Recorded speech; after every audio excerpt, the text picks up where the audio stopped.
Welcome to a special installment of The Truth in This Art. We're here at Artscape 40, and I am your host, Rob Lee. This episode is proudly presented to you by Verizon and Crust by Mac. Today, I have the pleasure of interviewing a renowned jazz musician and composer known for his innovative use of the bass clarinet. He leads a quintet. He's made significant impacts in the Baltimore jazz scene, contributing both as an activist and an organizer. And this marks the third appearance of this guest on the podcast. I'm thrilled to have him back, especially here at Artscape 40. I'm speaking with him moments after he leaves the stage where his quintet performed on day 3 of Artscape. Please welcome the extraordinary Todd Marcus. Recently on the stage, you're just, you're here, you got your Coke, you got your water, your Coca-Cola, to be very specific. Full strength. Full strength, not the, not the new Coke, not the diet, not the sugar-free. It's like, this is the legit full Coke. Yes. So shout out and thank you for coming up, and congratulations for just wrapping it up. I like it. You're on day 3 of Artscape here. Yeah. We were supposed to play yesterday at the Highway to Nowhere. Community activist, organizer, colleague of mine, Denise Griffin, has been doing a lot of work over there, and so they had a satellite event in the kind of there in the neighborhoods, satellite programming, and they had some really nice stuff during the day, and then they had the big stage out there, and then the skies opened up, so all the music got canceled. So it's nice that we had the chance to play here on this main stage. It's the beautiful kind of built-in amphitheater with the hill and people sitting on it, and the team did a great job, and the sound crew, and it was nice, really nice. So I'm going to go backwards a little bit, and we're definitely going to touch back more onto that. But I want to get, for folks who are undipped, uninitiated, could you introduce yourself? I'm Todd Marcus. I'm a bass clarinetist and composer in jazz, and also do a lot of incorporating Middle Eastern influences. I'm also Egyptian, and so I've worked that into my music. Separate from my music, I'm very involved in my neighborhood in West Baltimore as part of a nonprofit called Intersection of Change, where we're focusing on poverty-related challenges along Pennsylvania Avenue and our surrounding communities, and that's my work on the bandstand and off. I love it. So since we're here at Artscape 40, and I got this sort of follow-up question that's adjacent, if you will. Could you share? Usually I ask, what's that first arts moment? But I want to hear something around like, what's one of your favorite summer-related arts, creativity moments or experiences that come to mind? I think a lot of times we get those festivals that are during the summer. Obviously, we have Artscape. Historically, it's been very related to the summer. But what's one that comes to mind for you? One that was really special is, I had a late start getting into jazz. I grew up playing the band, classical music, and marching band, and all that stuff, and expressed interest in jazz, but was kind of turned away because I played the clarinet, and the band director said, "No, you have to play saxophone." So it wasn't until later, I went to college here in Maryland. That's what brought me down from New Jersey, where I grew up. And so anybody was allowed to participate, and so I started chasing music, and there was some connection that my mom had to somebody in Massachusetts, that they had some sort of summer festival. And she would talk to somebody, and they basically allowed me to sit in on some of the educational programming that they had. And there was one of the masters of the music, he's passed now, Yusef Lateef. He played the saxophone, the flute, all kinds of like oboe, all this stuff like in jazz. You don't see people playing oboe, and he was very much interested in exploring other cultures like Asian music, Middle Eastern music. And so I went up there, and he taught at Amherst for many years. Amherst College. So it must have been around there, and I got to go and sit in on one of the workshops. And it was great. I remember seeing the festival, but that workshop was something, because I was so young and hungry for every little morsel of information. And he was talking about, because he's from Detroit originally, I believe. And he was talking about his experiences, interactions with John Coltrane. And that's, one of my heroes and biggest influences. And so he was telling the story. He said that Miles's band when Coltrane was in it came, and they were doing a week in Detroit, and so he went to see the band, and Coltrane would be practicing beforehand. He would play his solo. He'd walk off the bandstand, still be playing in the sets in between. He would go in the bathroom and he would be practicing. Validating all these stories we hear about Coltrane, that he was just like this relentless practicer and seeking everything. And he said, so the gig ended, and he offered to give Coltrane a ride to where he was staying. And he said, I dropped him off, and then I was pulling off, and I looked, and I saw that John had left his beech nut lifesavers in the car, and I knew how much he loved his beech nut lifesavers. So I went back, and it was 3 in the morning, 4 in the morning, whatever, and he was practicing.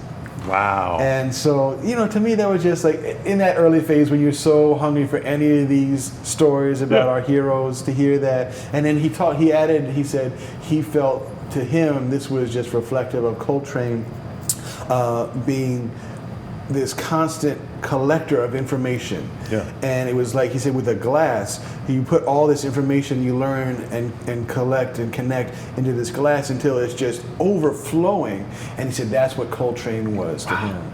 And so you asked me about a special kind of summer festival memory. That's going to be my call. That's really great. That's really cool. I've been hearing, with this, a lot of folks talking about, sort of, this being one of those ones for them. Yeah. Sort of their being involved with being able to grace the main stage, and we're going to be talking about that in a moment, because you still got some of those stage fumes on you, or what have you, that aura, if you will. Yeah. But one of the questions I've been asking folks, and I have a sense of it, but I like to hear it, sort of in your own words. What is your art? I would say my art is musical storytelling. I am a jazz musician. That's the discipline, the style of music that I do. And so when people hear my performances, I think it's no challenge recognizing it as jazz. But it's also, as I said, working in Middle Eastern influences, and other just creative things. People ask a lot of times, well, how do you write music? And for me, it's being inspired by other things I see or I hear. And even like in the set that we played today, the first song we played is called Kalimba Song. Yeah. And it's called that because I wrote that not at the piano or hearing a melody in my head and playing on my horn, but I wrote it on a kalimba. And the kalimba's that wooden box, it's an African instrument that's got a little resonator in it, and then the pieces of metal. And so excuse me, it's those set pitches. Yeah. And so I started working out a melody on that. And because you could only have certain notes, that was a really kind of creative framework to draw from, and that ended up being the composition. So when we're playing the melody and you hear these different themes and motifs go on, it was based off the kalimba. So but it's about then once the composition is set, once the playing is ready, it's about then doing a musical story. So the song starts, and whether it's the composition being an adventure and taking on different phases and movements, or the solos, really starting slow and then building into an intensity and taking on a musical journey. That's what to me is powerful about music, and that's where somebody that doesn't even like jazz, if you're doing a good job on that storytelling, musical storytelling, that transcends style and genre. Love it. I love it. It's when you mentioned, you said the kalimba, right? When you mentioned that piece, it made me think of when someone is like doing a visual art piece, right? Like, I'm going to be restricted to these colors only and see what I'm able to do within it, or within this frame, like this size, these are the dimensions, adding these parameters.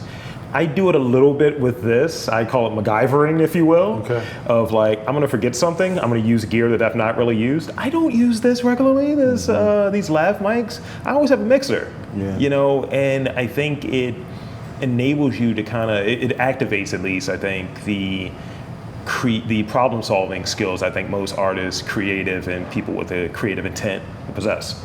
Yeah. Yeah, and I wonder if maybe on your end too, another kind of, like an equivalent of that could be focusing on certain subjects only or restricting, and maybe like when you're talking to someone that's really kind of famous or whatever, and they start rambling or just like not rambling but giving you like stock answers. Maybe like on your end just having like certain subjects or like just different structures, like you said, that will force the conversation to go in a different direction. I try to improvise a lot of times when I'm getting something that feels almost canned stock. I'm like, all right, you're gonna like this. I go free jazz with it. I say it. I was like, I'm gonna free jazz this. This is gonna be fully improvised.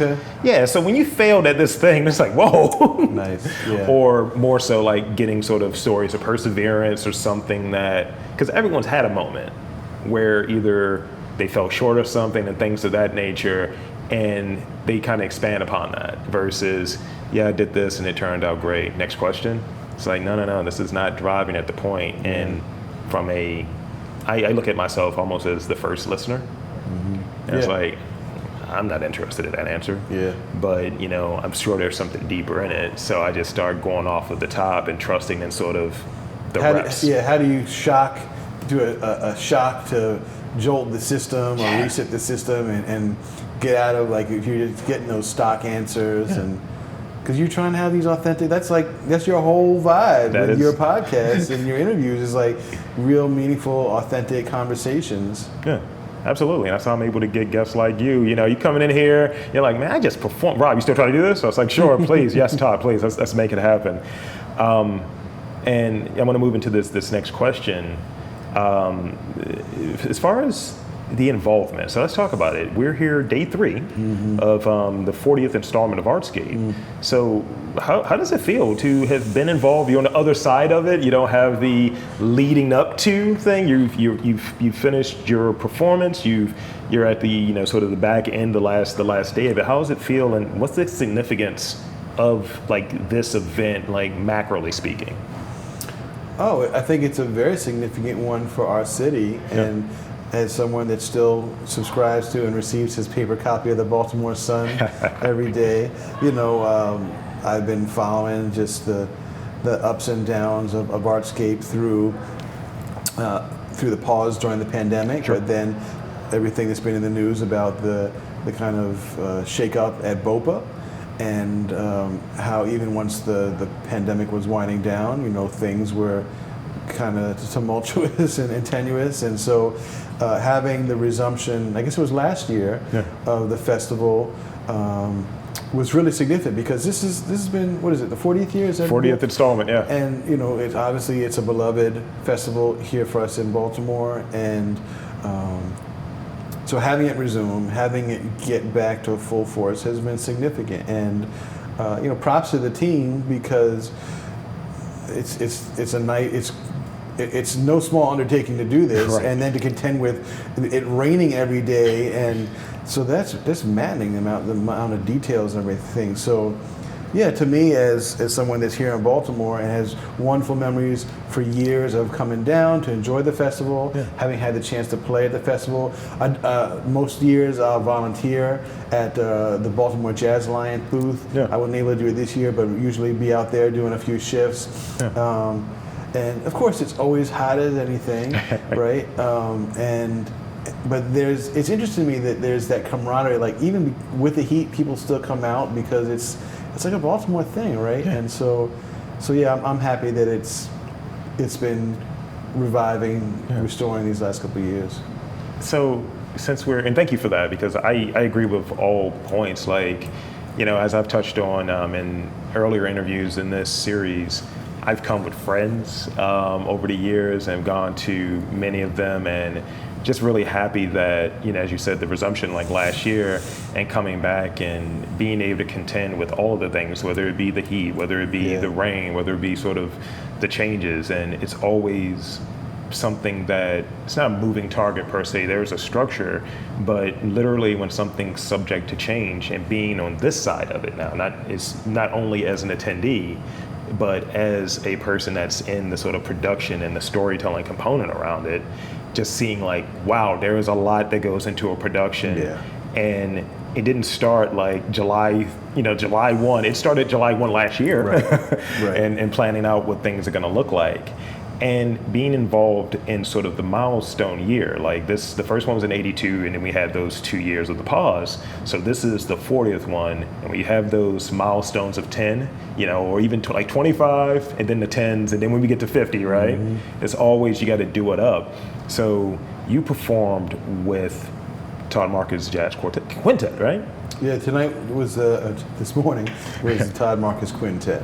So how was that, perform? What was that experience like, and what was sort of any considerations or, adaptations that are made for doing it on like sort of the Artscape main stage setting versus what traditionally you may be doing it at maybe a club or another festival type? What were some of the considerations? Well, for me, it's much the same. Hiring the musicians, making sure we got a set list. The band that played today, all 5 of us played together before. So it's doing the preparation to get everybody the music. Had we been able to perform yesterday, had it not gotten rained out, that would have been like a test run. So today, making sure we were here on time, talk over the music, and then coordinate. But obviously it's an outdoor festival, so the whole sound stuff is a little more amped up. But it's no different really than if you're playing at a smaller club, you still arrive, get the sound check squared away. Yeah. So it's the same thing, just literally a bigger stage, bigger venue. And you guys, it was funny, like seeing you guys just kind of like real chill and real max. Yeah. And I was like, oh, they're ready to go. I was like, shouldn't you guys be like pacing in a back room right now? I was like, nah, we're cool. You're jazz guys. You're like, we're ready. And I was like, oh, so this is what's happening. And it's good to hear that. Yeah, I mean, the musicians are wonderful. Eric Kennedy on drums, Alan Johnson on piano, Michael Bowie on bass, and Justin Mendez on the alto saxophone, and they're all amazing musicians. So it's not any nerves kind of stuff, because I'm not hiring people that haven't done this before and that aren't performing at a super high level. So it's just fun being together, the fellowship, and the music making. And that's the thing. I think it's this sort of aura and this energy that's around it, despite any of the stuff that is kind of just normal things that can happen. It's sort of a collaborative energy. It's a creative energy, and you can feel it palpable, whether it be, walking down like Mount Royal, what have you, and seeing all the vendors and they're kind of doing their stuff, or even popping over here to the main stage. You just see people just enjoying themselves, having fun, enjoying the music. And folks like you and your folks and all of the people performing, providing that sort of soundtrack. It's like, as Hannibal Buress was, it's like the best iPod ever, So, and that's one of those beauties of Artscape, is the connectivity, right? My wife's out of town this weekend, but usually we'll come down together at least one day and just walk around together, and we play the contacts game, which is to see who knows more people that we run into, right? And that's one of the beauty of it. It's just like, you're down here, it's a massive festival, but you run into all these people that you see. Like today, we before and after the set, I'm running into fellow musicians that are hanging out or are playing later on, and so there's a bunch of friends and folks that I know that came out. I saw some people from, I saw Chef Crystal was here. I saw Julia from Creative Alliance. So people from different institutions in town, and I love that. Then just run into people that are out all coming together because we love seeing music and being out here, and even with the heat. So that's one of the other things that's really, I think, special about Artscape. I think it's almost that creative family reunion in some ways. It's like, oh, that's my cousin that's over there in this part of Baltimore that does this. And because I think it feels like it's, and I had this conversation like maybe off mic around like how it feels like it's a little bit more of us, and that's why you're seeing more and more like, oh, I know that. Oh man, you here? Yeah. Like, hey, shout out, bro. How are you? It's something that Baltimoreans come to. It's not, like what the critique oftentimes has been in Baltimore, that sometimes things, events, development the question is that who's that for, right? Is that really benefit our people in our communities? And I feel like Baltimore is an example of something that really embraces it. It's for Baltimoreans. Yeah, we have people from out of town. We want more people to come and tour us and everything, but it's great that you're seeing Baltimoreans out enjoying it and having that community and fellowship. I love it. So kind of doubling onto that point, from your perspective, and you have the activism part, you're a Baltimorean, you're from Jersey, but we brought you in, you're one of us. What are the characteristics for that, or just really stick out about Baltimore, like arts and culture? It can be specific to, music in that lane, or more macroly, but what's your thoughts in that area? I've always felt that Baltimore definitely has an identity. Musically, I can speak to that as a musician. Yeah. I feel like there'll be people sitting around, like, if it's a conversation with musicians in New York, and they'll start talking about, like, yeah, who are the cats in Baltimore? And then they'll start listening to people, and then, like, yeah, Baltimore, there's something in the water down there, like, because there's definitely like a vibe and an intensity and a kind of an identity of the music here. But I think that it extends to visual arts and others as well. Like, obviously John Waters is a big force with more of the, I don't know, would it be fair to say avant-garde or adventurous, or right? And there's like that whole, like, excuse me, there's that whole kind of culture that surrounds it. I think about Joyce Scott, amazing artist who actually is in my from Sandtown, and lives in Penn North for the past many years. They have stayed and are these amazing artists that really just are super unique and have their strong personality. And it's not, it's a little more like quirky, right? Like our Baltimore vibe is a quirky one, right? And maybe it's because everybody's sprinkling Old Bay on everything that shouldn't have it, but like it's definitely got an identity that is Baltimore. That's a good point. That's a really good point. So the last thing I want to do before I go into the rapid fire questions, I put a special one in there for you because you asked for it. Rapid fire. So any final thoughts on sort of Artscape 40 before we move into those rapid fire that you would like to share before we go into rapid fire? Just that I'm appreciative to everybody at BOPA for the hard work to make this happen, and like you were talking about earlier, just the amount of logistics and lead time on planning is insane. At the same time as the whole BOPA kind of office has been reconfiguring and restaffing and everything, so props to them for the work that goes into making this happen. Absolutely, so it's a really good point. All right, so here's the rapid fire. Well, I worked on this first one. Ooh. I'm going to say that one second because I think you'll appreciate it more. Before I go into it, favorite Artscape memory. Favorite Artscape memory that comes to mind is, attending and also performing. Those are two different perspectives, so I think that's a wealth right there for you to maybe pull from. Which one that comes to mind for you? I am going to give you two. One Please. is the first time that I came to Artscape.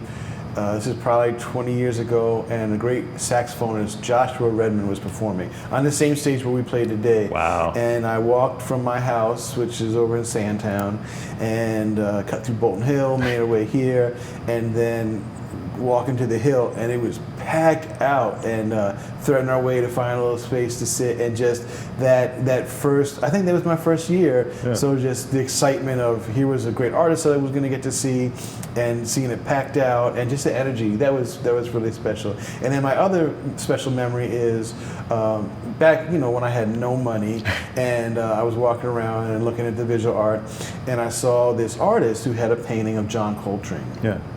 And there was no way I could afford the painting, but he had prints.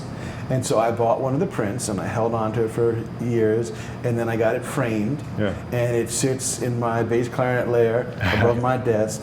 And the artist is Ernest Shaw. Nice. Who is one of my favorite artists, visual artists in Baltimore.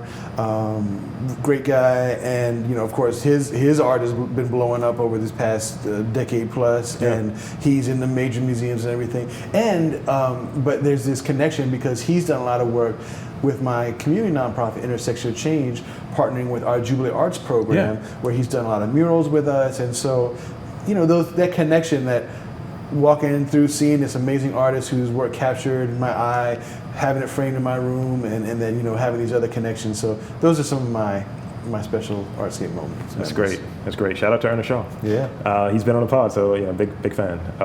Now this is the one. This is the one I got for you. I hope it lands. If you could play a gig in any Star Trek related planet, Vulcan, Beta Z, Risa, which one would you choose, and what would your set list include? Wow. I really thought about that. That one's for you, my guy. You're not playing around. They talk about doing some research. Because you're a big Trekkie, so I wanted to give you some love. That's right. I mean, you didn't just ask a question. You created a paradigm here that I got to work within. Wow, that's deep. That is deep. Oh man. Can I go on tour and play all of the planets? Okay, you're gonna play all of them. That's fine. Yeah. What's on the set list? I mean, intergalactic peace, right? I got to do something for the Klingons. I got to go to the Romulan Senate. You already know it when you go to Beta Z. They're going to be into it because they're the planet of empaths, right? Go to Risa, right, and get a Horgon, out there. And man, yeah. So what's on the set list? I don't know, man. I might play like the same stuff we were playing today, like play my original charts, and I could say play some of my Middle Eastern influence pieces, but maybe not make it so ethnically tied to my Egyptian heritage, but maybe oh boy, we play windmills like we played today. I'm sure that windmills will still be around as a power source in the future in several hundred years, right? Man, yeah, but we're gonna have a good time on that gig. I love it. I'm like to do this tour. So I'm glad that landed. I'm happy about that. That was great. Best interview question ever. So I'm going to close out here with these two last points. One, I want to thank you for coming on and spending some time with me today. Thanks for having me. Absolutely. And two, tell the folks where they can check you out on the socials. Always go to toddmarcusjazz.com because from there you can link to my Instagram, which is the main social that I use at this point, but Facebook as well. Yeah. And then there's my YouTube channel. So all those you can just link from the website, toddmarcusjazz.com. And there you have it, folks. I want to again thank Todd Marcus for coming on to the podcast and sharing his experience moments after rocking the stage. And again, I want to thank my presenting sponsors, Crust by Mac and Verizon, for helping to present these conversations. And I'm Rob Lee, saying that there's art, culture, and community in and around your neck of the woods. You've just got to look for it.